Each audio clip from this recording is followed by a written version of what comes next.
Alright, before I start this Philosophia video, just want to let you know I got a new book published called Reflections Volume 1. It's about a 300-page book, 6 by 9.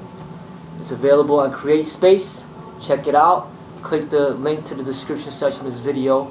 It's pretty much reflecting on life. Alright, my meditations. Check it out. Alright, this video I want to speak about whether or not I'm trying to be like Bruce Lee. So somebody made that comment to me today, and it just got me to think and want to make a response about that. Now, when we're younger, it's very common for us to idolize. That's what they constantly promote in the mainstream media, is for us to idolize. They constantly promote us to put certain people on pedestals and for us to try to strive to become that. So I will admit, as a child, I was idolizing. I remember when I was 5 years old, I was idolizing Andre Dawson of the Chicago Cubs, the baseball player. When I was 9 years old, I started idolizing Michael Jordan, basketball. Wanted to be like Mike, and that was part of the slogan, be like Mike. Everybody wanted to be like Mike. Everybody was buying the Michael Jordan gym shoes, wearing the Michael Jordan jersey, just trying to, idolizing Michael Jordan and trying to play like him, trying to shoot like him, trying to act like him. But after all this people trying to be like him, who actually was able to be like him? Pretty much nobody. Nobody. So that, that's an example to go to show that you can try as hard as you want to try to be like somebody else, but you're never going to be like that. You can only be yourself. But that was my mentality at a young age, trying to be like Mike. Bruce Lee came into my life around the age, when I started martial arts, around the age of 17. Then I started to look into Bruce. Now, because Bruce is such a charismatic person, it's hard not to want to be like him. It's very difficult because he has so much charisma. It's like when you watch his movies, you watch the documentaries on him, it just draws you towards him to want to be like him and do what he did. But it's almost like you had to purposefully stay away from his work in order to find yourself. And yes, I started off trying to be like him, like a lot of other people, constantly, for one, I read all his books, watched all his movies, obviously, bought all his movies. People would buy, every time they think of me for my birthday, they would buy me Bruce Lee stuff. Like there was one year, one of my friends from college, she just brought me, for my birthday, she bought me the Bruce Lee videos. And then my cousin bought me a Bruce Lee calendar. And then my parents brought me Bruce Lee statues. It was like, and that was the time when I was trying to draw away from him. So it was just, you just noticed that like everybody that thought of me thought of Bruce, and they kept buying me all this Bruce Lee stuff. And I started off obviously trying to be like him. I read all his books, and then I started reading on the sages that he learned from, like J. Krishnamurti and Buddha and all this other stuff. My focus early on was to try to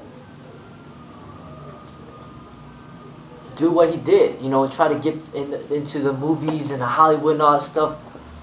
So I tried that. But when did I draw away from him? I started to draw away from him when I hit enlightenment.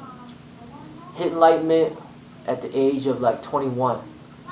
And that was around the time that I met Jenny. So when I met Jenny, I hit enlightenment, I started to draw away from him. I started to try to find myself, try to express myself, not try to be like him. And You know, people, you know, another friend, the same friend that bought me the videos also brought me a poster of him, um, a portrait. So I had all this Bruce Lee stuff everywhere. Had his movies, documentaries, his books, his posters, his statues, everything, everything Bruce Lee. When I started to draw away from him, I had to take away all that stuff. You know, just get rid of it.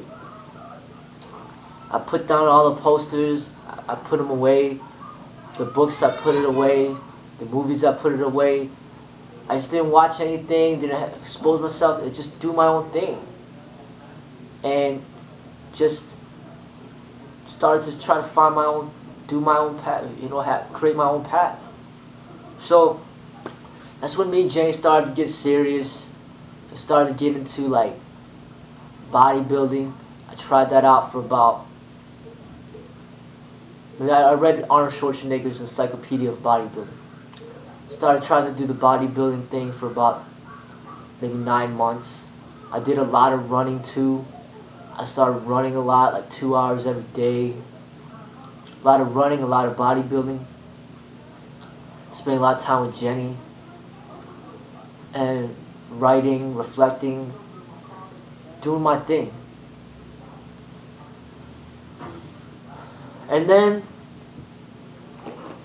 you know, my life just started to unfold. Got into the law enforcement. And then eventually, I was led back to the martial arts. I mean, it's in me. And it's always going to be in me. Now, as far as Bruce is concerned, I don't read his books anymore because I feel like I'm beyond that. I don't watch his movies. I don't buy paraphernalia. It's just I'm at the point where I'm expressing my own way. Now, as far as being like him, I think every human being wants to be great. They want to do great things. So I want to be not just like Bruce, but I want to be like the great people out there. And it's just sad, but the reality is that there's not that many Asian Americans to look up to in America. There just isn't, because they're not allowed to have the opportunities that Caucasians have and a lot of these African Americans have. They don't have those opportunities. So there's really nobody that you could really turn to for inspiration that's Asian American other than Bruce. Nobody's even given the opportunity to get to that level of recognition. And so when people look at me and I'm Asian, Chinese, they immediately think about Bruce because there's no one else to think about. But if you look at, you know, a lot of these African Americans, there's no like single person. It's just like so many different people that you can't really stereotype a black person and be like, oh, you know, Michael Jordan. I mean, it's not just Michael Jordan. I mean, there's Kobe Bryant, there's LeBron James, there's all those talented football players, all those talented baseball players that are black. There's Barack Obama, who just got to the presidency.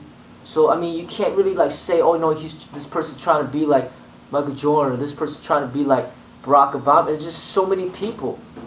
If you're black, you could be anything you want. You could be like, hey, you know, I want to be like Barack. You know, I want to get to the office like Barack, and I want to be like him, or I want to be like Kobe, or Michael, or LeBron in the NBA, or any of these talented football players. You know, and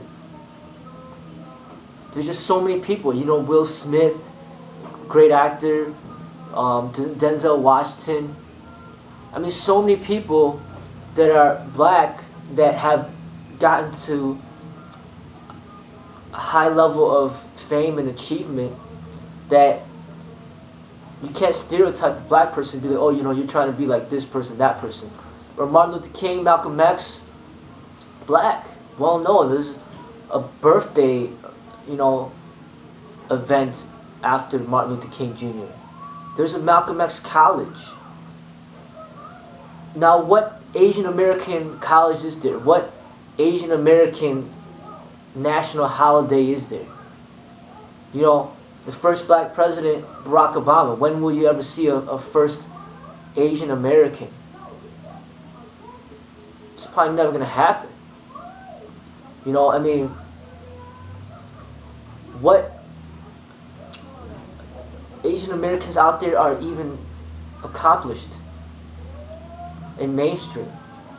You know, I just heard recently about Jeremy Lin in the NBA, but okay, you know, there's a big like uproar about him, but it's just right now, and he's, you know, how long has NBA been in existence, and he's the first one that's getting some attention. It's just ridiculous. So that's why people look at me and be like, oh, you know, trying to be like Bruce. No, really, I'm trying to be great. I'm not trying to be like Bruce. I'm just trying to be great.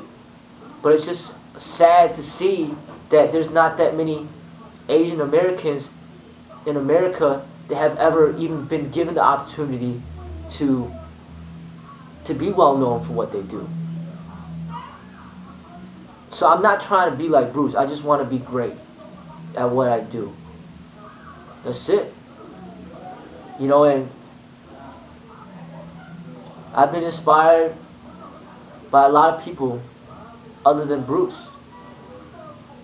And I say that my three go-to guys for certain are Lao Tzu, Buddha, and Osho.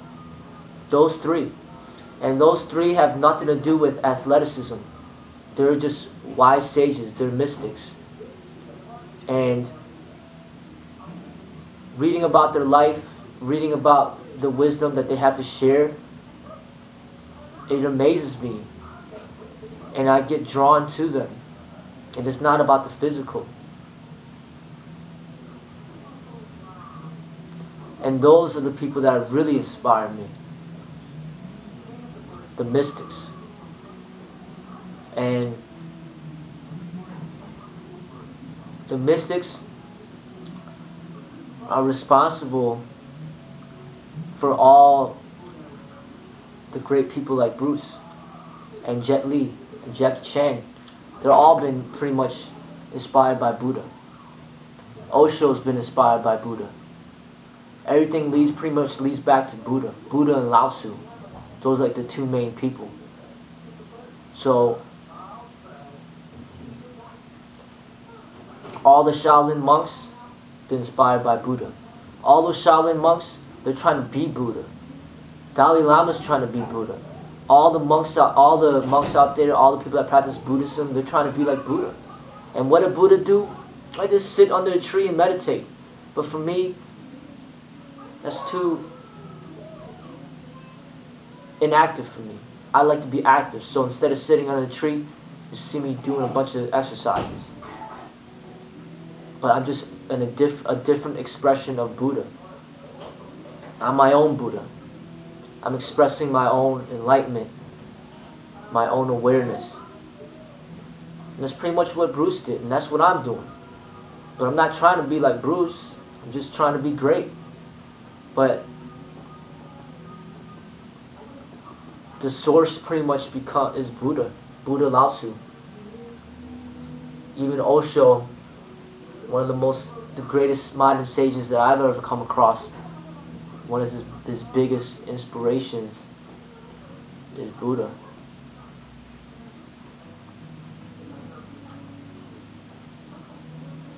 So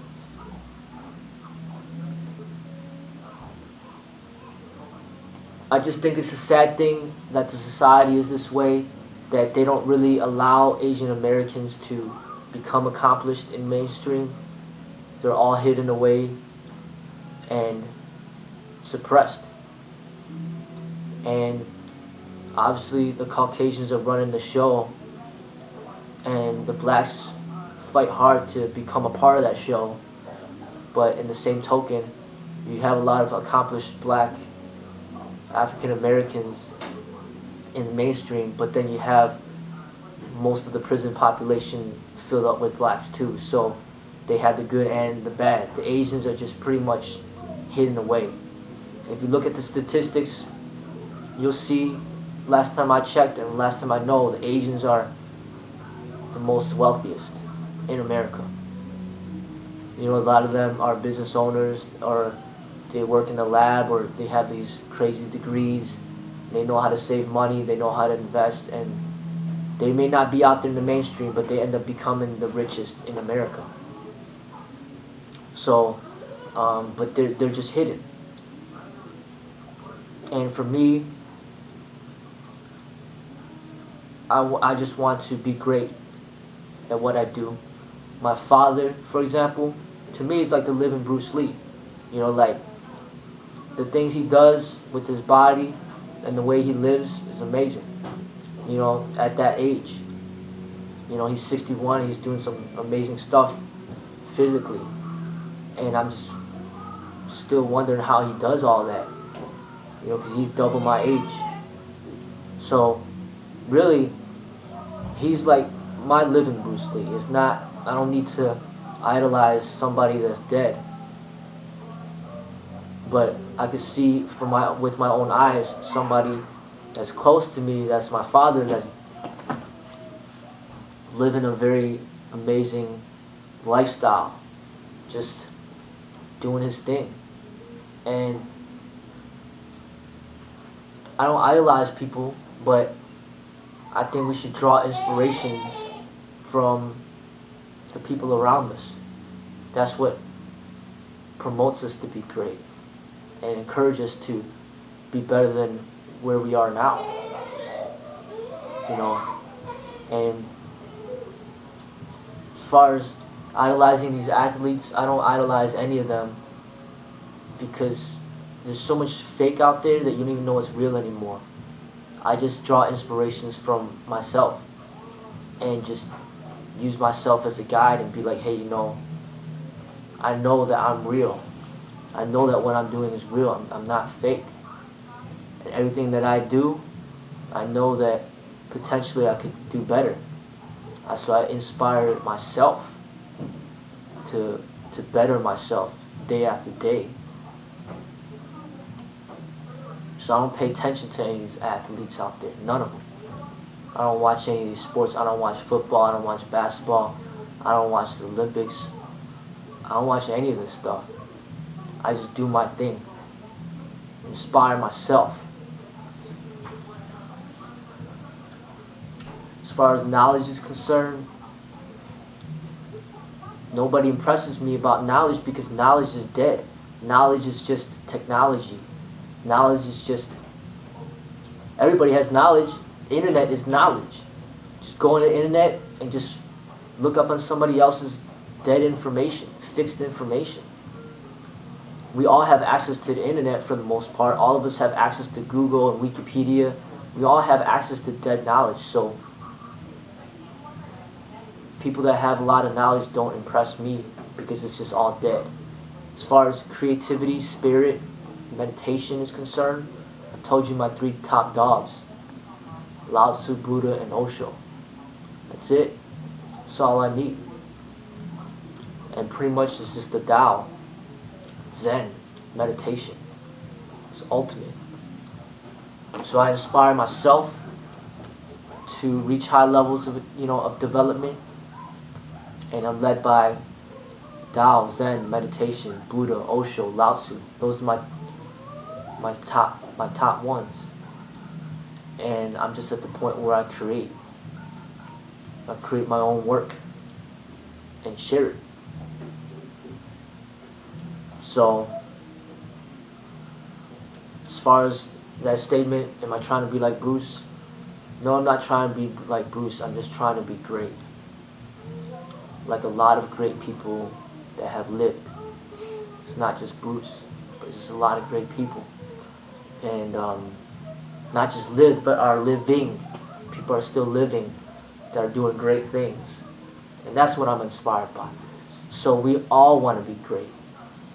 Or at least I hope that everybody wants to be great.